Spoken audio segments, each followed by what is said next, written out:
Olá, bem-vindos ao Perspectivas, jeitos diferentes de ver a mesma situação. Hoje, veremos um tema muito comum, principalmente nos dias de hoje, que é o tema atraso na entrega de TI. Qual que seria o primeiro lado, vamos chamar de meu lado?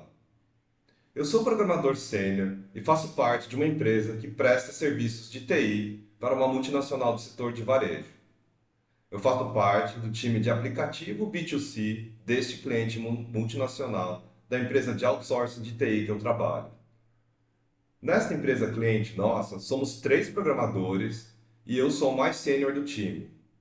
Tem também um QA part-time, ou seja, não trabalha o tempo inteiro no projeto, e ele tem outras atividades paralelas nas atividades de teste de qualidade, jornada do cliente, que ele faz de todos os aplicativos antes da entrega para a área de produtos. Não temos, no time de aplicativo B2C nessa empresa, nenhum PO dedicado e nem nenhum PO da empresa de outsourcing que eu trabalho. O que aconteceu? O cliente dessa empresa de varejo que a gente está prestando o serviço alocou um PO interno, ou seja, do próprio cliente e não da empresa de outsourcing que eu trabalho, também part-time, ou seja, não está dedicado o tempo inteiro para o projeto, para acompanhar o nosso aplicativo B2C. Como eu comentei, este PO interno está sobrecarregado e mal tem tempo de acompanhar o time. Tudo bem, ele participa das dailies de TI, mas ele só faz um checklist de tasks e tarefas entregues ou o status dessas tarefas, fazendo também a ponte com o time de produtos. Esse time de produtos, do projeto de aplicativo B2C que eu estou trabalhando, ele representa outras áreas dentro da empresa, como a área comercial, a área de marketing. Qual que é o problema? Este PO, que é do cliente e não está dedicado o tempo inteiro para o projeto, além dele só fazer checklist, ele aceita todas as alterações em cima da hora que a área de produtos faz. Ele não briga pela gente ou fala que vai atrasar o cronograma e produtos fica o tempo inteiro nas dailies de TI que a gente faz, pedindo alterações disso e daquilo. Este PO interno do cliente, ele também é amigo do ponto focal de produtos. Até por isso ele evita o conflito com ele. Agora, eles querem que eu lidere os outros devs da nossa empresa e o QA do cliente num esforço monumental de hora extra para recuperar o atraso. Por que está atrasado o projeto de aplicativo B2C? Porque, obviamente, como eu te comentei, o PO interno do cliente não segura ninguém da área de produtos, fica aceitando tudo. Mudando tudo toda hora nas dailies, é óbvio que a gente fez um atraso no cronograma. E agora querem que eu lidere esse esforço extra, que vão ser um monte de hora extra, um monte de final de semana, entre eu e o meu time de devs da empresa de outsourcing que eu trabalho, para recuperar o tempo perdido e conseguir entregar as alterações a tempo da Black Friday. Poxa, minha esposa e meu filho já nem sabem quem eu sou de tanto que eu estou trabalhando nesse projeto. E tem um ponto adicional. Eu venho reclamando com o gerente de negócios da empresa de outsourcing que eu trabalho, que é o ponto focal nosso, da empresa de outsourcing e do cliente, falando toda hora o que está acontecendo. Que a gente está sendo inundado de tarefas e alterações o tempo inteiro, que PO do cliente não faz nada e a gente fica sobrecarregado e ninguém defende a gente. E a gente fica parecendo que está perdido e não sabe o que está fazendo. A única pessoa que poderia de fato bater de frente com o cliente é esse gerente de negócios que eu estou reclamando o tempo inteiro. E ele até hoje não fez nada, não expôs a situação para o cliente. O que esse nosso gerente de negócio fica fazendo o dia inteiro? Fica só se preocupando em vender novas coisas, em não acompanhar a gente que está desenvolvendo o produto, e só preocupado em vender, vender, vender e com o bônus dele? O nosso gerente de negócios tem que defender a gente perante esse cliente do setor de varejos. Porque ele não é só vendedor. Uma das responsabilidades dele é, de novo, ser o ponto focal entre os projetos da empresa de outsourcing que eu trabalho e os clientes. Bom, qual seria o segundo lado dessa história? O seu lado, o lado do gerente de negócios da empresa de outsourcing de TI. Bom, eu sou gerente de negócios de uma empresa prestadora de serviços de TI outsourcing de uma cliente ou de um cliente multinacional do setor de varejo. Eu não cuido só desse cliente multinacional do setor de varejos. Eu tenho outros 3 clientes com 5 times de TI, cada um. além de ter responsabilidades como venda. Ou seja, eu não só faço a gestão dos times alocados no cliente, eu também sou responsável por novas vendas. E um dos times que eu sou responsável por fazer a gestão tem reclamado muito comigo, porque o cliente que eles estão, uma multinacional do setor de varejos, está mudando as demandas e especificações do projeto que eles estão fazendo toda hora. Poxa, nós, outsourcing de TI, somos uma empresa média. Tudo bem, estamos crescendo, mas hoje a gente ainda é uma empresa média. O nosso foco é qualidade, não é tamanho.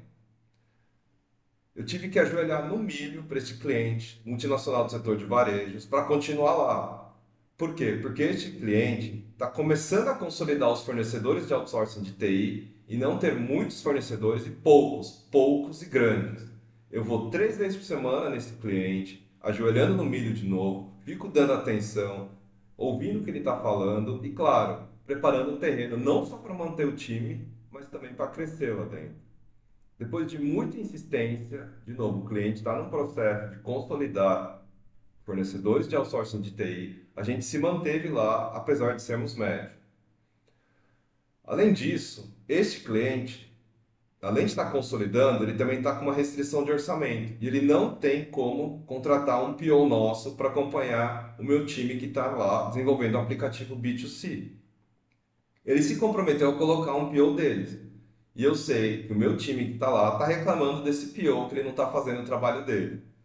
Que ele é muito júnior, que ele não está dedicado o tempo inteiro e fica aceitando tudo. Mas esse projeto, para o meu cliente, não é o mais importante. Eles têm outros projetos mais importantes. Então, de fato, ele não está dando muita atenção. E o meu time de devs deste cliente está reclamando o tempo inteiro, de novo, sobre esse PO, sobre o projeto, que eles não aguentam mais trabalhar lá. Como eu tenho muito contato, de novo, indo 3 vezes por semana lá, eu acabei ficando próximo do pessoal de produtos, responsável por contratação de fornecedores de outsourcing de TI. E esse cara de produtos que eu estou próximo, em breve ele vai ser promovido para diretor. E quando ele virar diretor, aí sim a gente vai poder aumentar o time, colocar um PO nosso, porque ele vai ter mais orçamento. E o projeto que a gente está ralando agora, que o pessoal do meu time tem reclamado, vai garantir através de entrega de qualidade, que a gente continue lá. Eu já estou trabalhando 7 dias por semana, não só para dar atenção para esse cliente, mas não esquecer dos meus outros clientes e da minha função de vender mais projetos em outros lugares. Eu já não vou ganhar bônus mais esse ano, porque eu tive que meio que abandonar vendas para cuidar deste cliente e dos outros clientes, de novo, porque eu sei que o cara de produtos vai virar diretor e aí sim vou colher os frutos desse meu esforço. E o meu esforço, aliás, está sendo monumental para não perder esse cliente, porque se eu perco esse cliente, o meu time de devs do aplicativo B2C que tem reclamado comigo vai ser todo desligado. E eles são bons. E além disso, eu conheço as famílias deles. Não posso deixar isso acontecer. O que o meu time que está reclamando deveria entender? Que o que eles estão passando agora de ralação é momentâneo e que eu também estou passando.